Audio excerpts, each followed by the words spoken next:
알파폴드는 단백질의 3차 구조를 예측하는 것이 일단 핵심 1이 됩니다. 알파폴드 2는 단백질의 그 자체의 3차 구조 예측에 포커스가 맞춰져 있고요. 알파폴드 3는 얘와 결합하는 작은 화합물들과의 상호작용을 보는 것도 굉장히 중요합니다. 그런 부분들의 기능까지 포함된 거라고 보시면 되고요. 알파폴드 4는 아예 이거를 포함해서 신약 개발 전체에 관련된 모든 걸 본다. 버티컬 AI라는 단어를 쓰더라고요. 신약 개발에는 일단 최대한 정보를 모은 다음에 실험으로 컨펌을 한다. 인데 정보를 모으거나 관계를 설정하거나 논리를 만드는 거가 굉장히 제한적이기 때문에 열심히 찍어가지고 실험으로 많이 해보고 원하는 걸 골라내는 거예요. 실험은 비용이 많이 드니까 결국은 코스트가 높아져요. 그걸 이제 AI가 극복을 좀 시켜주면 그러면 이제 박수를 치게 되는 거죠. 안녕하세요. 티타임 홍재 기자입니다. AI의 발전으로 인해서 바이오 분야도 엄청나게 빠르게 성장하고 있고 알파폴드 이런 거 많이 들어보셨죠? 신약 개발이라든지 생명의 비밀을 밝혀내는 일들이 지금 아주 활발하게 진행되고 있는데요. 이 분야 전문가시죠. 바이오 빅데이터 전문가 박종선 인포버스 대표님을 모셨습니다. 안녕하십니까? 안녕하십니까? 예전에도 저희가 허사비스 노벨상을 받았을 때 왜 받은 거냐라고 여쭤보려고 저희가 한번 모셨었는데 요새 정보들을 들어보니 허사비스가 만든 알파폴드가 2를 지나서 3 이제 뭐 4 얘기까지 나온다고 하면서 이렇게 되면 진짜 생명의 비밀을 다 풀고 와 나중에 영생의 꿈까지 이루는 게 아니냐 막 이런 기대들을 하고 계시는 것 같아요. 그래서 현 주소가 어떤지 여쭤보고 싶어서 모셨는데요. 지금 알파폴드 3가 나오고 4가 나왔다 이런 얘기가 있던데 지금 어떤 상황이에요? 굉장히 중요한 질문인 것 같습니다. 알파폴드는 거의 지금 대명사처럼 쓰이고 있고요. 단백질의 3차 구조를 예측하는 것이 일단 핵심 1이 됩니다. 알파폴드 2는 단백질의 그 자체의 3차 구조 예측에 포커스가 맞춰져 있고요. 알파폴드 3는 사실은 단백질 그 자체만 중요한 게 아니라 얘와 결합하는 작은 화합물들과의 어떤 상호작용을 보는 것도 굉장히 중요합니다. 사실 신약에서는 이게 더 중요한 정보인데 그런 부분들의 기능까지 포함된 거라고 보시면 되고요. 아까 말씀하신 알파폴드 4는 아쉽게도 공개된 엔진은 아니고 이미 작년 7월 달에 한번 어나운스가 나왔더라고요. 기능은 어떻게 좋아졌냐면 좀 더 큰 단백질도 예측할 수 있다. 단백질이 이제 커지면 연산량이 많아져서 예측이 어려운데 4는 그게 좋아졌다. 두 번째로 강조했던 게 예측하는 시간이 상당히 짧아졌다. 그래서 이런 부분들은 엔진 자체의 어떤 개선점이라고 볼 수 있고요. 제일 중요한 거로는 결국은 이런 단백질 구조를 예측하는 건 신약 개발과 같이 우리 인류에게 도움이 되는 일을 하는 게 목적이다 보니까 실제로 아이소모픽 랩이라고 하는 회사가 또 구글 산하로 있는데 거기서 이제 이런 신약 개발에 대한 전주기를 전부 커버하는 내용들이 알파폴드 4 안에 다 들어가 있다. 이렇게 얘기가 나오고 있습니다. 처음에는 단백질 구조만 집중을 했다가 구조와 옆에 파트너랑의 어떤 관계를 보는 거에 갔다가 아예 이거를 포함해서 신약 개발 전체에 관련된 모든 걸 본다. 그래서 버티컬 AI라는 단어를 쓰더라고요. 그런 것까지 간 게 이제 현재 상황이라고 보시면 될 것 같습니다. 상당히 일목요연하게 잘 정리해 주셔서 너무 감사드립니다. 그러면 알파폴드가 처음에 나왔을 때 경악했다라고 하는 이유가 이 단백질의 구조를 예전에 사람이 예측했던 것보다 알파폴드를 이용해서 예측했더니 진짜 말도 안 되게 빠르게 예측을 빠르게 할 수 있었다 였잖아요. 근데 그 예측을 하려고 했던 목적이 결국은 신약 개발이었습니까? 신약 개발이 주요 목적 중에 하나이죠. 일단 단백질은 하나 알고 계셔야 되는 게 굉장히 큰 분자입니다. 아까 파트너로 얘기했던 화합물은 뭐 요만큼이라면 단백질은 이만한 애들이고요. 거기다 또 중요한 게 단백질은 혼자도 기능을 하지만 또 다른 파트너 단백질들과 같이 묶어서 기능을 하는 경우도 굉장히 많습니다. 그러면 이건 또 거대 구조를 알아야 되는데 당연하겠지만 이 환원주의적에서는 거대 구조를 알려면 처음에 각각의 구조를 알아야 되고 뭐 이렇게 가는 거죠. 그래서 단백질 구조는 굉장히 중요하다는 건 예전부터 알고 있었는데 이게 거대 구조다 보니까 실험적으로 이 구조를 읽어내는 것이 굉장히 어렵습니다. 1954년에 DNA 구조가 밝혀졌을 때 썼던 기법이 엑스레이 크리스탈로그래피, X선 회절법을 통해서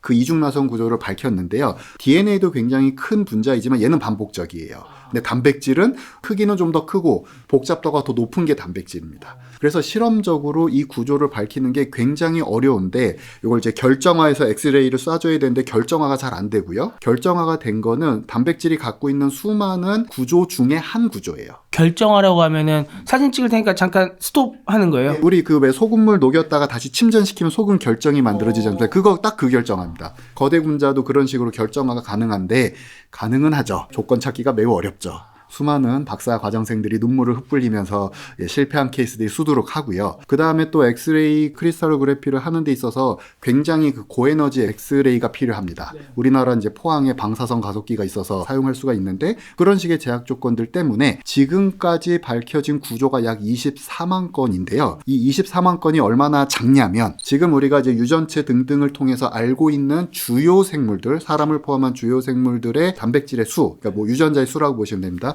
그게 한 2억에서 3억 건. 우리가 알고 있는 단백질의 수는 2억에서 3억 건인데 구조를 아는 건 24만 건이에요.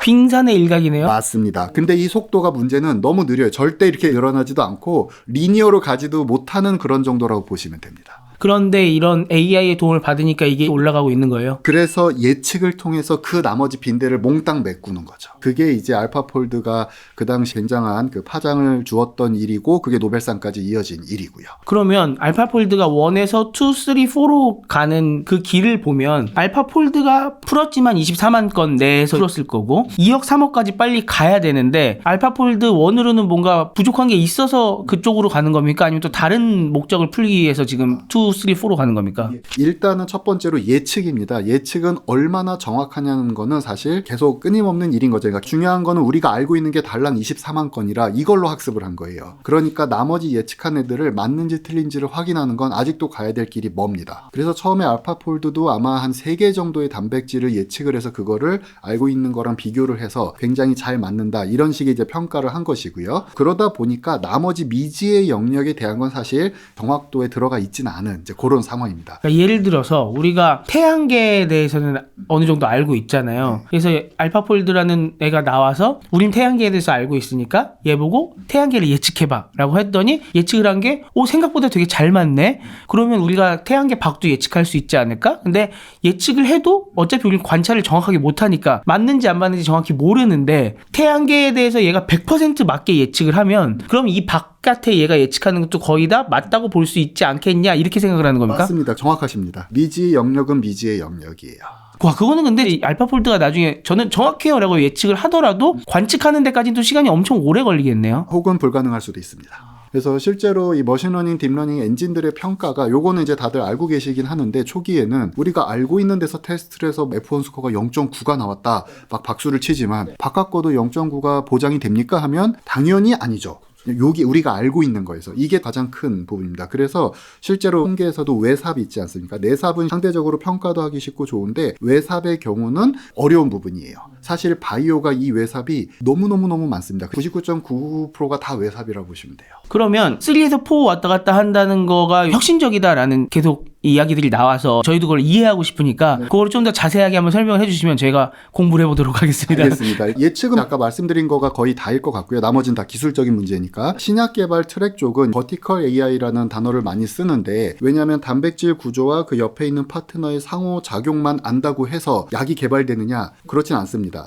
신약 개발 과정을 쭉 한번 살펴보게 되면은 일반적으로 내가 어떤 특정 병이나 뭐 적응증에 대해서 약을 개발하겠다라고 목표가 세워지면 거기에 관련된 지금까지 연구된 걸 쭉 찾아가지고 후보 물질군을 확보하는 작업을 하게 됩니다. 면역 관련 항암제나 이런 것들은 또 다른 트랙인데 통상적으로 이런 화합물 기반으로 갈 때는 이런 식으로 후보군을 찾게 되고요. 후보군이기 때문에 얘네들이 정말 약효가 있는지는 결국 실험적으로 검증하는 과정을 여러 단계를 거쳐서 가게 됩니다. 그래서 이제 전임상, 임상 단계 이렇게 얘기를 크게 나누고요. 전임상에선 또 세포 수준에서의 실험이 있고 인비트로 실험이라고 그러고요. 그 다음에 이제 동물의 어떤 이제 개체 수준이죠. 동물 수준의 실험, 인비보 실험 이제 이런 것들을 함으로써 지속적으로 이 후보 물질들이 독성이 있는지 없는지 정말 우리가 예측했던 기능을 하는지를 지속적으로 확인을 하는 작업을 가게 됩니다. 거기서 이제 충분한 데이터가 모여지고 그 다음에 이 화합물이 어떤 식으로 세포나 개체에서 동작하는가를 우리가 이해하면 어느 정도는 좀 밝혀야 됩니다. 그렇게 되면 그 다음에 이제 알고 있는 임상이 들어가게 되고 임상 1상은 보통 이제 독성 실험, 그 다음에 2상과 3상은 정말 그 약효에 대한 실험을 체계적으로 가는 그런 식으로 진행이 된다. 라고 이해를 하시면 될 것 같습니다. 그러면 다시 돌아와서 이건 일반적인 거고 알파폴드는 내가 대상으로 하는 단백질과 화합물의 인터랙션을 보는 거기 때문에 결국은 얘도 후보군이 나왔을 때 이 AI를 써서 후보군을 더 좁혀주거나 아니면 좀 더 얘가 효용성이 있을 것 같다라는 증거들을 제시를 해주는 거죠. 목표를 정하는 거는 이런 병을 치료하기 위해서라는 걸 시작으로 가는 겁니까? 아니면 지금 알파폴드 같은 거는 우리가 뭐 단백질을 밝혀보니까 얘가 약을 쓰일 수 있을 것 같아. 무슨 약인지 모르겠으나 한번 약으로 가보자. 어떻게 출발이 돼요? 통상적으로 이렇습니다. 고혈압이라 해볼게요. 고혈압과 관련돼서 어떤 특정 단백질이 기능을 안 하게 되면 혈압이 올라가지 않는다. 이런 식의 이제 메커니즘들이 알려져 있는 게 있습니다. 그럼 그때 그 단백질이 바로 알파폴드의 먹잇감이 되는 거죠. 대상 단백질이 되는 거고, 그럼 얘를 이제 기능을 못하게 해야 되니까 저희는 이제 inactive form이라고 하는데 활성화를 잃어버린 형태로 만들어주는 화합물 같은 것이 있는가를 탐색하는 게 알파폴드의 일이 돼요. 스위치를 끄는 거예요. 그렇죠. 스위치를 끄는 거죠. 예. 그러면은 그런 경우라면 이제 화합물이라는 거는 물론 뭐 무한가지지만 그래도 이제 저희가 자주 쓰는 어떤 화합물들의 라이브러리들이 있거든요. 그럼 요 화합물들의 구조를 컴퓨터한테 옮겨 놓은 식이 있습니다. 뭐 여러 종류가 있지만 많이 쓰이는 것 중에 하나가 스마일스 코드라는 게 있는데 요거를 가지고 알파폴드가 화합물의 3차 구조를 이해하고 단백질 구조는 자기가 예측을 하죠. 그러니까 구조가 나와 있으면 오케이, 없으면 예측을 한 다음에 요 둘이 어떻게 결합하는가를 또 예측을 합니다. 이게 알파폴드 3의 기능이 되는 거예요. 그렇게 해서 결합이 잘 되는 애들을 필터링을 할 것이고 그 다음에 이 단백질이 어떤 역할을 하는지를 이해하면서 그건 이제 단백질의 역할이랑 관련이 있습니다. 그래서 얘의 단백질의 기능을 정말 구조적으로 저하시킬 수 있는지를 또 컨펌하는 작업이 들어가야 되고 요거는 이제 통상적으로 알파폴드 3의 역할 바깥에 있습니다. 하나의 예를 들자면 우리 인간 세포에서는 이제 카이네이즈라고 하는 효소들이 많아요. 얘가 대상으로 하는 단백질이 또 있고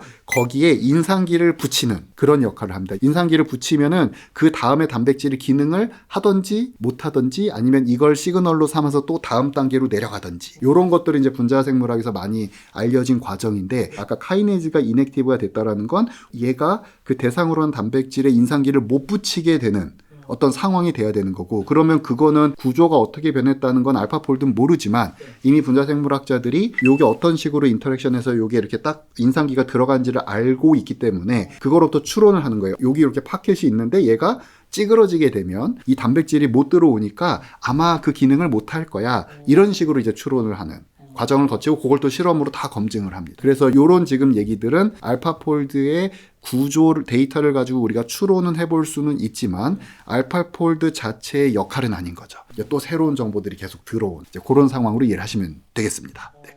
그럼 알파폴드로 모든 걸 풀 수는 없겠네요. 없죠. 이게 전문가분들이 하시는 와중에 알파폴드가 좀 도움을 주는 거군요. 맞습니다. 이거는 저도 들은 얘기로 좀 추정을 해보는 건데 알파폴드 3의 바깥에 있는 요거 아까 카이네이즈라고 치면 카이네이즈가 이 구조가 이렇게 바뀌었을 때 기능을 하느냐 못하느냐는 또 다른 질문이잖아요. 그럼 요거에 대한 또 AI 엔진을 만들 수가 있죠. 잠깐만요. 그럼 단백질이라는 애가 있고 거기에 카이네이즈라는 애가 붙는다고요? 단백질이 이만큼이라면 그 중에 카이네이즈는 그 안에 들어있는 일부입니다. 들어있어요? 들어있어요. 카이네이즈도 단백질이에요. 네. 근데 얘가 뭐 어떤 역할을 하길래 원래 얘가 대상으로 하는 또 다른 단백질에 인산기라는 꼬리표를 딱 붙이는 역할을 해요. 우주정거장 같으면 이렇게 도킹하는 고무예요? 네, 도킹을 하는데 한 놈은 단백질이고 하나는 화합물이에요. 요만한 게 딱 꼬리에 붙어요. 그런 식으로 요게 일종의 표시를 하는 거죠. 그러면 또 이 단백질의 구조가 바뀌면서 얘가 기능을 원래 하는 게 있는데 지금 죽어 있다가 요걸 딱 붙이면 얘가 살아나요. 예를 들면 그런 것도 또 반대도 있고 여러 종류가 있습니다. 그래서 결국 이 단백질도 또 다른 단백질의 기능을 조절하는 역할을 하고 얘도 또 그 밑으로 또 다른 단백질의 기능을 키거나 끄거나 하는 역할을 하고 이런 식으로 이제 캐스케이드 식으로 폭포수처럼 쭉쭉쭉 내려가는 거를 보통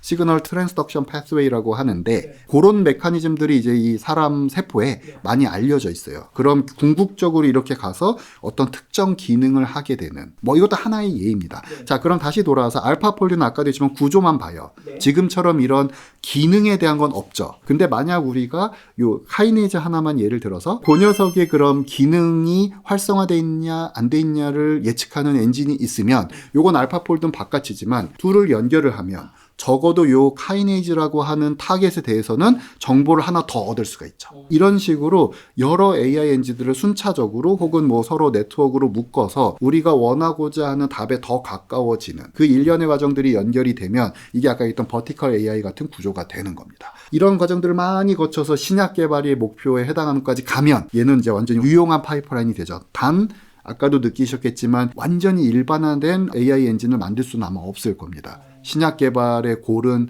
주제마다 다 다르기 때문에 계속 그런 걸 붙여줘야 될 거예요. 그러면 우리가 생각했을 때 알파폴드는 신약 개발 AI라고 쉽게 생각할 수 있겠지만 사실은 신약 개발의 단계에서 작은 부분에 해당하는 맞습니다. 그런 AI군요. 맞습니다. 매우 중요한 건 맞는데 역시 일부고 수많은 엔진들이 더 붙어야 원하는 목적에 간다. 그게 알파폴드 4의 목적으로 이해가 됩니다. 그러니까 알파폴드 4는 그걸 조금 범위를 더 늘린다. 그런 다양한 엔진들을 더 붙여서 일종의 파이프라인을 만드는 거죠. 그럼 예를 들어 지금 대표님 같은 경우도 신약 개발의 그 라인에 있어서 하나의 AI 그 버티컬을 붙여서 또 하고 계시는 거 아닙니까? 사실 뭐 저는 개인적으로 버티컬이란 말이 조금 협소하다는 느낌은 드는데 맞습니다. 저희 회사 같은 경우는 이런 식의 쪽도 쓰지만 제일 처음에 적응증이 결정이 나면 여기에 이제 후보군으로 쓸 수 있는 예를 들면 화합물들을 찾아 나가는 과정들을 굉장히 여러 가지 AI 엔진과 아까 처음에 말씀하셨던 바이오 빅데이터를 활용을 해서 걔네 후보군들을 찾아주고요.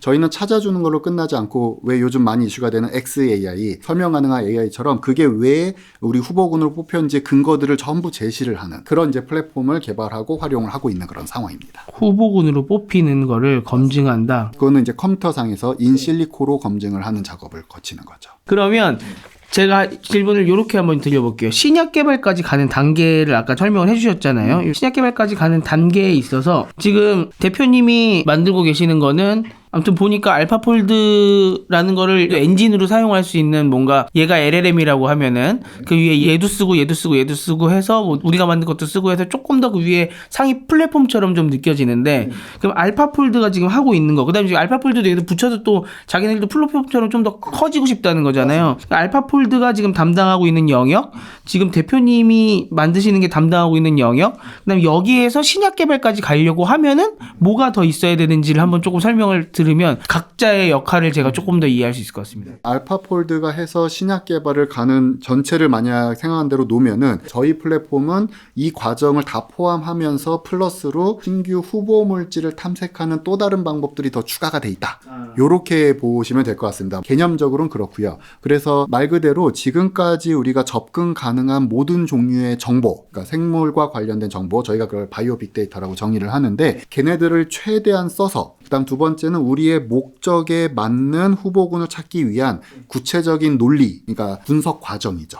목적에 맞는 후보군을 조금 더 쉽게 설명해 주시면 뭐가 있을까요? 아까처럼 고혈압에 난 좋은 새로운 어떤 후보군을 찾고 싶다라고 했을 때 그럼 이제 논리가 좀 구체적으로 오케이 새로운 후보군이니까 일단 기존에 나온 애들은 빼야 되겠다. 뭐예요? 후보군이라는 게 뭐 어떤 거니까 뭐 먹는 거예요? 뭐예요? 그러니까 고혈압 같은 경우 뭐 진코민 이런 것도 혈관에 뭐 도움되고 그다음 고혈압 치료제들도 있고 그렇지 않습니까? 그래서 그런 애들보다 뭐 더 좋은 치료제를 찾는다. 뭐 아니면 또 다른 종류의 부작용들이 다 있다 보니까 그거를 뭐 최소화한 어떤 화합물들을 찾아보고 싶다. 라고 하면 고혈압 치료제 밑에 우리의 목적이 딱 정해지는 거죠. 요렇게 정해지고 나면 그 다음에 저희가 상식적으로 기존의 것과 다른 거니까 기존 건 일단 빼야 되겠네. 그러니까 후보군 리스트에서 일단 기존 건 뺀다. 라는 어떤 조건이 하나 붙고요. 기존 거 왜 빼요? 왜냐면 기존 만들어졌으니까. 예, 그걸 가지고 또 하면 제네릭이잖아요, 그러면은. 얘로 뭐 업그레이드 시킨다거나 이런 거는 업그레이드라는 것이 화합물의 구조가 바뀌죠. 그러니까 기존 거는 어차피 뭘 덧붙이면 바뀌는 거니까 기존 거 자체는 그냥 빼는 거고. 네. 물론 이제 뺀다는 게 무조건 빼는 건 아니고 최종 리스트에서 얘는 개발이 됐으니 표시가 이제 들어간다고 보시는 게 좀 더 맞겠죠. 그 다음에 이제 두 번째로 해야 될 건 그렇다면 아까도 얘기했듯이 나는 그럼 고혈압 치료제를 새로운 물질을 찾을 때 그럼 어떻게 이거를 이제 선별할 것이냐의 조건 중에 하나가 아까처럼 이 고혈압과 관련된 어떤 단백질 저희가 대상 단백질 타겟 프로틴이라고 하는데 그게 있으면 아까처럼 여기에 일단 결합할 수 있는 애들 그다음에 얘의 기능을 정확하게 이해를 해서 그 기능이 정말 활성화 혹은 비활성화가 되게 변화를 줄 수 있는 아이들인가 요런 이제 조건들이 계속 붙게 되는 거죠. 잠깐만요. 그러면 고혈압은 왜 발생하느냐, 어떤 단백질 때문에 발생하느냐는 아는 거예요, 네, 우리가? 그거는 일단 알려져 있는 사실 맞습니다. 그러니까 그것도 사실 또 들어가면은 새로운 그 메커니즘, 분자 수준의 기작을 찾는 것도 가능해요. 근데 요거는 화합물을 찾는 주제는 여기 있는데 요거를 찾기 위한 수단 중에 알려져 있는 수단, 찾아볼 수 있는 수단인 거죠. 그거를 풀기 위해서 다시 새로운 프로젝트가 만들어져야 돼요. 왜냐하면 통상적으로 이런 분자 기적을 정확하게 우리가 확인을 하기 위해서는 수많은 실험이 많이 들어가야 됩니다. 그 각각을 확인. 거기서도 또 이유가 있는 게 그 정보들이 많이 흩어져 있다 보니까 아무리 전문가를 하더라도 모든 걸 다 머릿속에 담지는 못하고요. 그 다음에 전문가가, 저도 PhD를 받은 사람이 있어서 조금 찔리지만 전문가가 왜 전문가냐면 정보를 빠르게 처리해요. 불필요하다고 판단은 바로바로 잘라버려요. 거기에 또 중요한 게 있을 수도 있죠. 근데 그거를 사람이 캐내기에는 좀 어렵습니다. 저희는 이제 컴퓨터로 이 자료를 다 핸들하고, 그러니까 바이오 빅데이터가 그런 한두 개가 아니라 모든 영역의 데이터를 다 커버하다 보니까 미처 찾지 못한 데이터들이 꺼내와질 수 있는 가능성이 충분히 있고요. 실제로 저희가 하나 테스트를 해본 게 치주 질환을 가지고 저희 방법을 써서 새로운 후보군을 찾아보고 이거를 실험을 해봤는데, 세포 실험을 했는데 한 번 실험할 때 9개 실험 재료를 썼는데 그중에 5개가 그 효능을 보여요. 근데 걔네들이 한 번도 언급되지 않는 애들. 요런 실험적 간단한 검증을 봤을 때 적어도 우리가 데이터를 말 그대로 맑은 눈으로 봤을 때는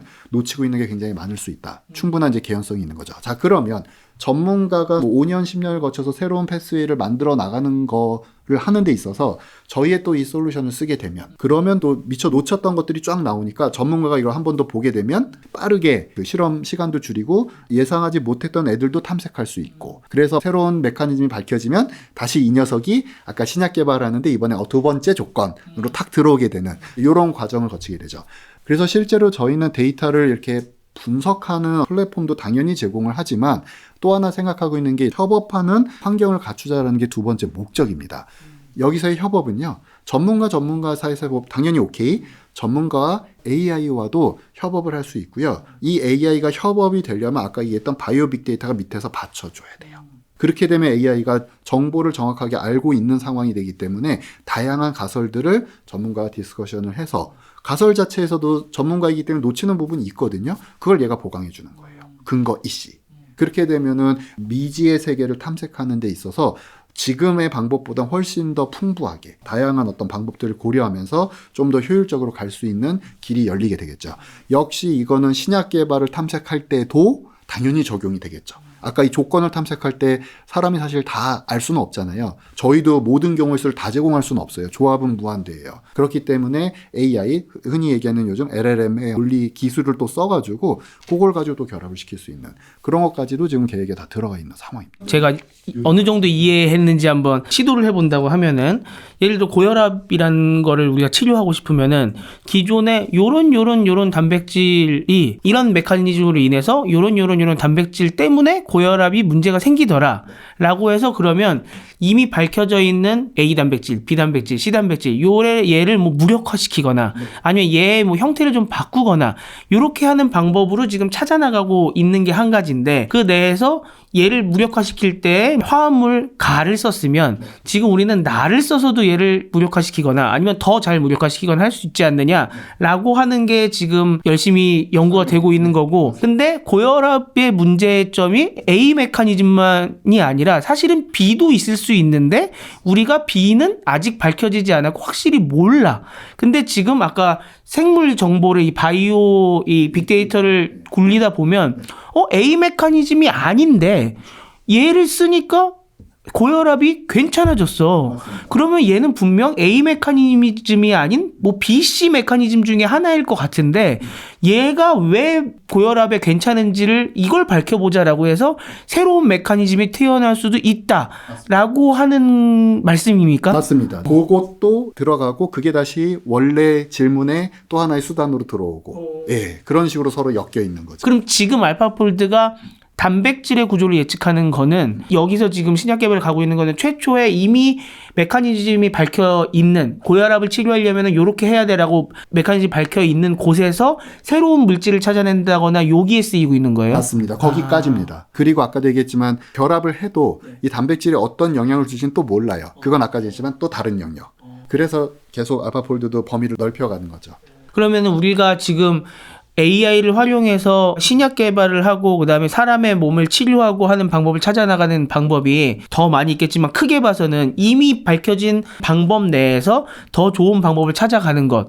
그다음에 우리가 아예 생명의 이 구조를 이해를 해서 이 정보를 가지고 새로운 방법을 찾는 것. 이렇게 두 가지가 다 이루어지고 있다고 보면 되는 거예요. 알파폴드는 첫 번째 것만이고 저희는 그거를 다 고려하고 있는 거죠. 인포보스만 다 고려하진 않을 거잖아요. 또 이쪽 방법론들도 쓰시는 분들이 계실 거잖아요. 그거는 또 문제들이 그러니까 그렇게 큰 그림보다는 거기 안에 또 문제 아까처럼 뭐 카이네이즈가 기능을 하는지 안 하는지 이런 식으로 또 문제를 줄여가지고 그 문제를 푸는 거죠. 그거에 또 특화된 기업이나 연구 그룹들이 있는 거고요. 그럼 신약 개발이라는 관점으로 봤을 때는 보통은 우리가 어떻게 치료하는지 알아서 물질을 새롭게 발견해서 우리 신약을 만들어 보자라고 하는 쪽이 더 많고 활발합니까? 아니면은 뭐 예를 들어 레몬을 먹으니까 고혈압에 좋대라고 해서 그렇게 해서 방법을 찾아내서 레몬 말고 그럼 비슷한 라임도 되나? 뭐 이런 식으로 해서 신약을 만든다거나 앞쪽이 더 많습니까? 뒤쪽이 더 많습니까? 당연히 앞쪽이 많고요. 뒤쪽은 이제 비과학적이라고 보통 사람들이 생각을 하죠. 근데 그게 또 한편으로는 말이 될 수 있는 건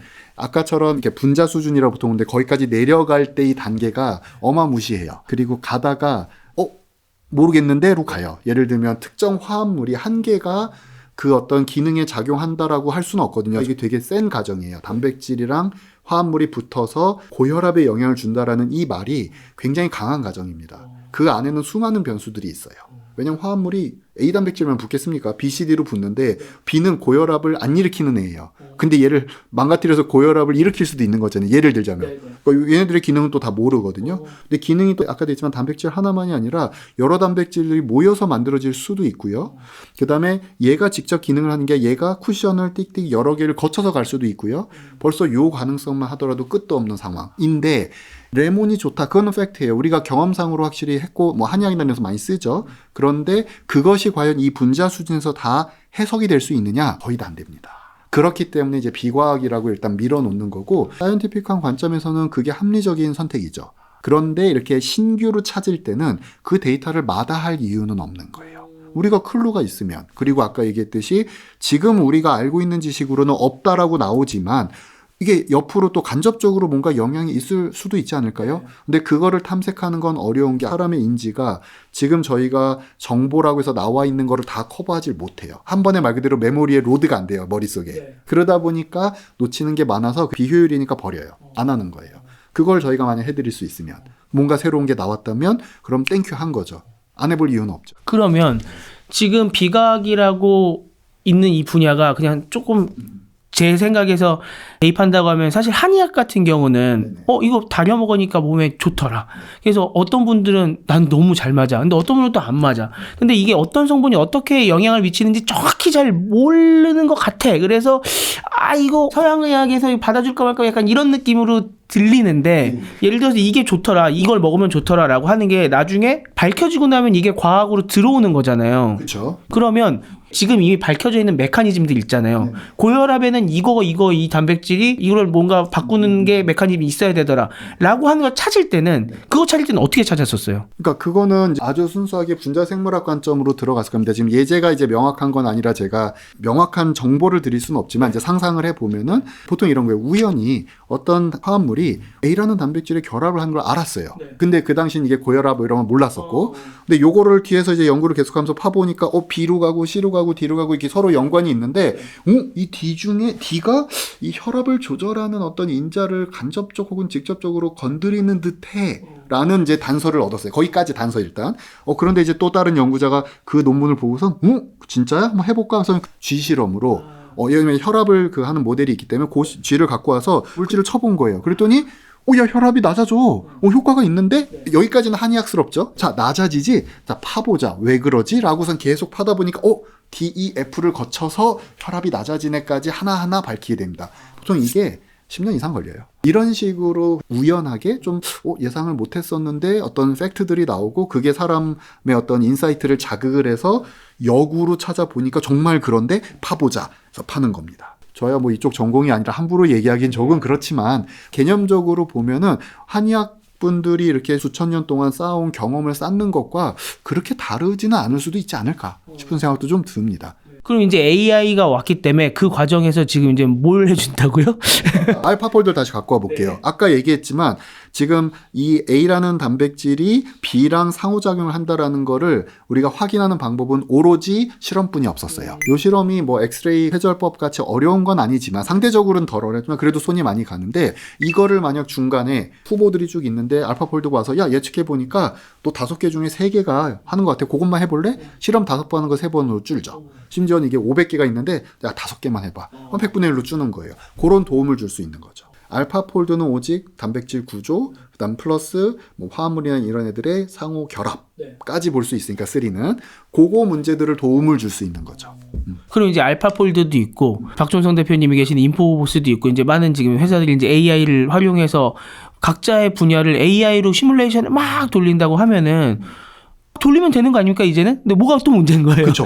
굉장히 좋은 지적입니다. 맞아요. 또 생각해 보면은 수많은 그 회사들이 다 돌리면 뭔가 영생을 얻을 수 있지 않을까까지도 갈 수 있을 것 같은데 문제가 또 있어요. 어떤 문제를 풀기 위해서 내가 문제를 정의하면 그 문제를 푸는 것만 해도 또 수많은 이슈들이 나옵니다. 따라서 위를 못 봐요. 그럼 아까도 알파폴드도 아직도 안 끝났어요. 단백질 구조 정확하게 예측하는 것도 어렵죠. 아직 안 끝났죠. 상호작용은 더 어려워요. 이건 사실 계산이 굉장히 어려운 걸로 잘 알려져 있거든요. 그러니까 이거 계산하는 것만 매달려도 끝이 없어요. 그런데 아까도 봤지만 얘가 매우 작은 부품으로 쓰이죠. 고혈압의 그 전체 뭐 F까지 과정 중에 하나 중간에 들어가는 거에서 실험적 검증을 좀 줄이기 위한 보조 도구예요, 얘가. 얘를 푸는 것도 겁나 많은데 이게 보조 도구고 이 러직은 단지 고혈압을 보는데 여러 메커니즘 중에 하나만 보고 있어요. 여러 개 있을 수 있죠. 사람 이게 원래 세포는 부른 식으로 많이 진화가 돼 있기 때문에. 근데 지금 병이 몇 개입니까? 적어도 5,000개, 10,000개 이렇게 돼요. 지금 저희 하나 얘기하고 있어요.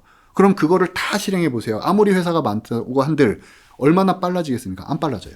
그럼 결국 중요한 거는 저희가 이제 포커스를 맞춰야 되는 게 데이터 간의 관계가 되게 중요한 부분이 있습니다. 그러니까 아까 바이오 빅데이터를 얘기했지만 데이터를 정의하는 것도 중요하고요. 그러니까 뭐뭐가 있는지 일단 알아야 되잖아요. 그것도 굉장히 중요하고 근데 그게 끝이 아니라 그건 시작이고 얘네들의 관계 아까 단백질과 화합물이 서로 상호작용해라는 건 일종의 관계거든요.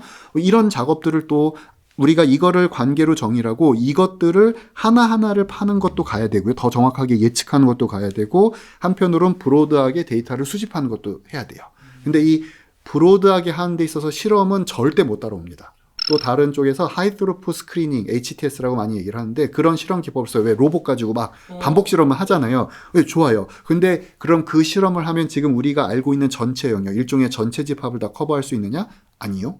그것도 일부예요. 굉장히 적어요. 그러면 실험 하나하나 하는 건 점 찍는 것도 간신히 되고 HTS를 적용해도 그냥 부분이라면 나머지 그 수많은 비어있는 영역은 뭐로 메꾸냐? 그게 AI 예측으로 메꿀 수 있지 않을까? 그러면 지금 얘기한 요건요.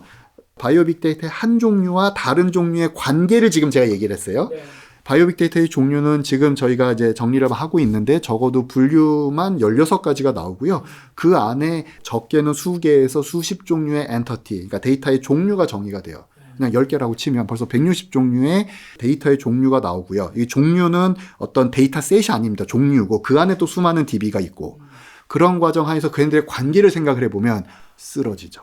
근데 아까도 얘기했지만 관계가 1대1로도 맺어지지만요. 이게 이렇게 체인식으로도 물리는 거예요. 1을 거쳤다 3을 간 다음에 7을 거쳐서 5를 가고 4로 가. 거의 나비 효과 뭐 전 세계의 나비 효과 같은 느낌인데요. 맞아요. 그래서 사실은 저는 이것 때문에 이제 생물학에선 창발성이라는 얘기를 하지 않습니까? A와 B를 알았는데 새로운 C가 나왔는데 이건 설명이 안 돼. 관계를 놓치고 있기 때문에.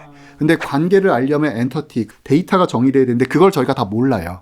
저희가 그걸 다 또 쪼개서 보고 있다 보니까 모르니까 관계를 모르니까 우리는 결국 할 수 있는 말은 새로운 게 나왔네 창발성 끝 이렇게 가는 거라고 저는 개인적으로 좀 생각을 하고요. 실제로도 자료를 다루다 보면 그런 흔적들이 많이 보입니다. 따라서 다시 정리를 하면은 저희가 생물학이라고 하는 건 지금 얘기한 이런 범위를 기본적으로 포함하고 있고 신약 개발에는 내가 원하는 쪽으로 끌어와서 조합을 해서 그걸 정보를 처리를 해서 일단 최대한 정보를 모은 다음에 실험으로 컨펌을 한다. 인데 정보를 모으거나 관계를 설정하거나 논리를 만드는 거가 굉장히 제한적이기 때문에 조금 나쁘게 말하면 실험으로 열심히 찍어가지고 실험으로 많이 해보고 원하는 걸 골라내는 거예요. 그럼 뭐냐면 실험은 비용이 많이 드니까 결국은 코스트가 높아져요. 그러니까 결국 이게 다시 얘기하면 우리가 우리를 제대로 모르는 상태에서 막 그 소 뒷걸음처럼 막 찔러보는, 지금도 나쁘게 말하면 좀 그런 경향들이 없지 않아 있습니다. 그걸 이제 AI가 극복을 좀 시켜주면 그 몇몇 주제에 대해서 그러면 이제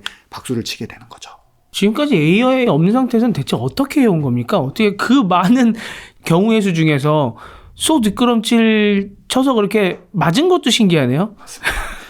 이거 정말 개인적인 의견입니다. 저도 저 생물학 전공 같이 들어있지만 조금 폄하할 수도 좀 그럴 수도 있어서 그런데 페니실린 있지 않습니까? 페니실린이 발견된 이유는 흔히 알다시피 대학원의 게으름이다. 즉 배지를 실험을 하고 안 치우고 휴가를 떡 갔다가 2주 있다 오니까 이게 저기 뭐 박테리아를 죽이는 어떤 게 있네라고 발견됐던 그런 우연. 그게 뭐 한 반 이상일 것 같고요. 제가 보기엔. 두 번째는 이렇게 얘기해도 되나? 아주 튼튼한 엉덩이입니다. 그러니까 우직하게 계속하는 거예요. 반복을 계속하는 거. 생물학 쪽이 보통 그 어떤 학문적 성취를 이루는 나이가 다른 분야에 비해서 굉장히 뒤에 있어요. 왜냐하면 그만큼 쌓여야 돼요. 이 얘기는 머리가 좋을 필요는 없어요. 네, 머리 좋을 필요 없고 대신에 정확하게 노력하고 우리가 기본적 논리 사고가 있고 꾸준히 노력하는 사람한테 더 좀 점수를 준다? 어떤 그런 혜택을 얻을 수 있는 분야가 이제 생물학 분야라고 일반화할 수는 없지만 그냥 전반적으로 그렇다. 그러다 보니까 아까 다시 질문해서 어떻게 지금까지 했냐? 이 두 가지의 결합으로. 게으름과 번뜩이는 아이디어가 한 파트가 있고 또 우직하게 이거를 확인해가는 과정들이 있고 그 두 개가 결합돼서 지금의 굉장히 개인적인 의견입니다. 지금의 어떤 생물학의 시스템이 데이터들이 관계들이 만들어진 게 아닌가. 예, 그렇게 생각을. 감사합니다. 미래를 먼저 보다 티타임즈.